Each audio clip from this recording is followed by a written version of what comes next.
Bismillahirrahmanirrahim. Assalamualaikum warahmatullahi wabarakatuh. Alhamdulillahirabbil alamin wal aqibatu lil muttaqin wassalatu wassalamu ala asyrafil anbiya'i wal mursalin. Asyhadu an la ilaha illallah wahdahu la syarikalah wa asyhadu anna Muhammadan abduhu wa rasuluh. Allahumma shalli ala sayidina Muhammad wa ala ali sayidina Muhammad. Pemirsa Optima TV dimanapun Anda berada, moga-moga rahmat Allah Subhanahu wa Ta'ala tetap menaungi kita semua. Amin ya rabbal alamin. Kita bertemu kembali. Pada kali ini kita akan membicarakan seputar bekam. Ada kononnya satu hadis yang menyebutkan bahawa upah berbekam itu tidak baik. Bahkan ada yang menyebutkan bahawa upah berbekam itu sama dengan upah pelacuran. Benarkah pernyataan ini? Ini akan kita bicarakan dalam pertemuan kita kali ini, insya-Allah.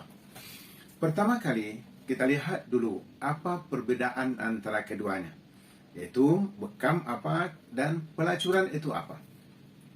Bekam adalah suatu kaedah penyembuhan penyakit yang sudah berabad-abad dilakukan di bumi ini. Bahkan sebelum datang Islam juga sudah lama bekam ini menjadi suatu pengobatan yang sangat terkenal dan di antara yang terbaik yang diamalkan untuk menyembuhkan berbagai-bagai penyakit.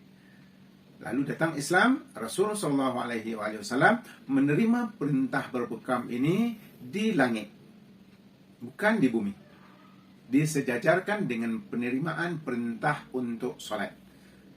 Artinya bahawa bekam inilah sesuatu amalan atau pengobatan yang sangat tinggi nilainya, sehingga penerimaannya disejajarkan dengan penerimaan perintah solat.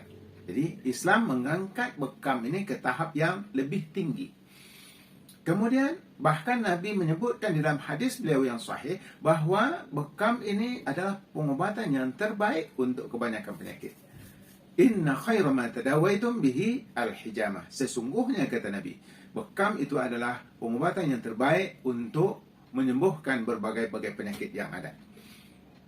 Kemudian kita lihat juga dalam pelaksanaannya, Rasulullah sepanjang hidup beliau, dalam berbagai keadaan, beliau senantiasa melakukan bekam. Baik waktu sehat, beliau melakukan bekam supaya jangan sakit. Baik waktu sakit, beliau melakukan bekam supaya cepat sembuh. Ketika puasa juga beliau diriwayatkan berbekam. Ketika dalam perjalanan yang meletihkan, beliau berbekam. Ketika melakukan haji, beliau juga diriwayatkan melakukan bekam. Ini satu perjalanan yang sangat-sangat meletihkan juga. Ketika ihram dalam haji dan umrah, dalam keadaan berpakaian-pakaian ihram, beliau juga mengamalkan berbekam. Artinya bahawa bekam ini adalah amalan Rasulullah dan sunnah beliau dalam penyembuhan penyakit-penyakit. Lalu sahabat-sahabat beliau juga melakukan bekam. Rasulullah juga ketika berbekam memberikan upah kepada orang yang membekam beliau. Artinya pekerjaan ini pekerjaan yang sudah pasti baik. Tujuannya pula ialah untuk menyembuhkan berbagai-bagai penyakit, untuk menghilangkan kekecewaan, keputusasaan bagi orang yang sudah tidak ada harapan lagi untuk sembuh.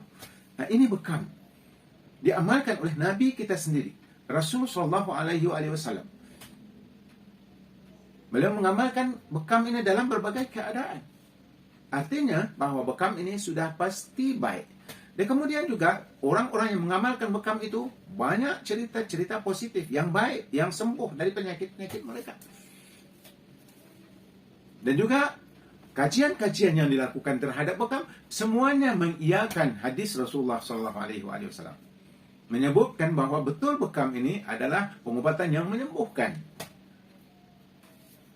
Lalu kita lihat pula apa itu pelacuran atau perzinaan. Pelacuran ialah sesuatu yang mengaburkan, yang menghitamkan sejarah kemanusiaan, yang menghilangkan hubungan antara keturunan ayah dan anak. Anak banyak lahir tanpa tahu siapa ayahnya. Yang sudah pasti masa depan mereka, pendidikan mereka, dan juga kasih sayang dari keluarga dan orang tuanya sudah pasti berantakan dan tidak ada. Lalu akan menghasilkan generasi-generasi penerus umat manusia yang jauh daripada berbuat baik, yang jauh daripada kebaikan, yang merosakkan kehidupan itu sendiri. Lalu Kemudian bagaimana Al-Quran mengharamkan, membenci atau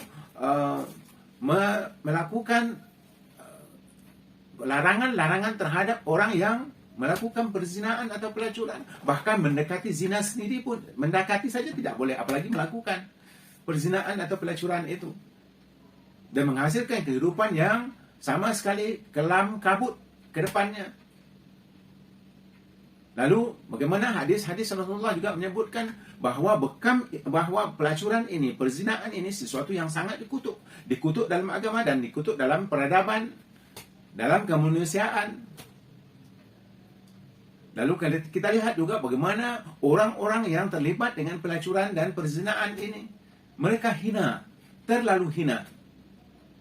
Lalu apakah ini kita samakan dengan bekam? Upah yang didapatkan oleh mereka sama dengan upah bekam, sedangkan bekam ini satu kebaikan, satu sunnah, satu kebiasaan, sesuatu yang diamalkan untuk penyembuhan penyakit. Sebaliknya, pelacuran adalah mendatangkan penyakit yang bermacam-macam, sampai kepada penyakit-penyakit yang sampai sekarang tidak ada lagi obatnya. Akibat daripada perzinaan itu. Adakah sama ini? Al-Quran menyebutkan, afala ta'qilun, afala tatadhakkarun, afala tatafakkarun.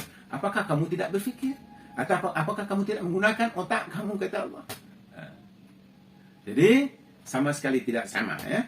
Upah bekam adalah di antara upah yang terbaik yang Anda terima sebagai tukang bekam.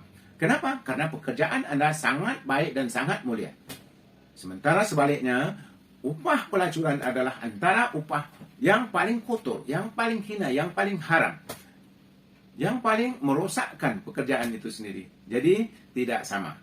Maka jika Anda pun berprinsip seperti itu, Anda sebenarnya telah menghinakan Rasulullah, telah menghinakan Islam.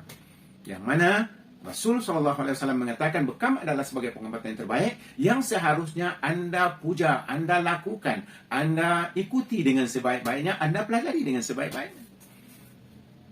Bukan diprovokasi dan kemudian bukan diharamkan, apalagi dihalang orang untuk melakukan bekam. Ini sunnah Rasulullah SAW yang perlu kita pelihara, yang perlu kita hidupkan kembali. Setiap yang disunahkan oleh Nabi pasti sudah ada kebaikan yang tersendiri.